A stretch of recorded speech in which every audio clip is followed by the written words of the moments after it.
It'll be remembered as Turkey's summer of discontent.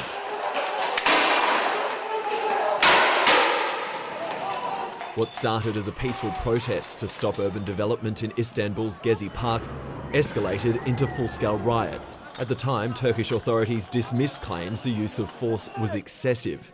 Now Amnesty International's released a report alleging the level of police violence was even worse than initially feared. Last night was a gathering of families, it was a gathering of children.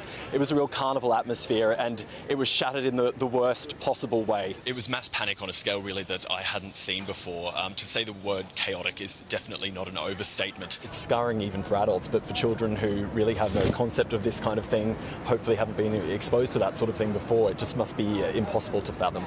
I guess it speaks to the resilience of the French people, and we certainly saw that in the aftermath of those attacks in Paris in November.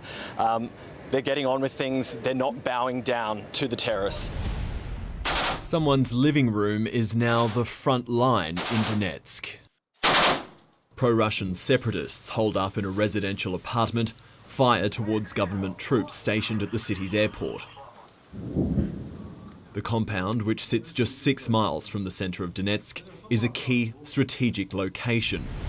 Dawn brings an end to another night of disappointment for migrants determined to reach Britain. As many as 1,700 tried to break into the Channel Tunnel overnight, the latest in a string of increasingly desperate attempts over the past week.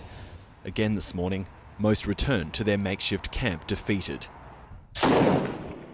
Kurdish and Syrian opposition forces are fighting to hold back the advance, but it's a struggle. In the past fortnight, IS have stormed through the region, seizing 325 of the 354 villages around Kobani, effectively cutting off the town on 3 fronts. But going back isn't always an option. With their countries ravaged by war and violence, for many, a refugee camp is as close to home as it gets. Ben Terry, UTV Island Live News at 10.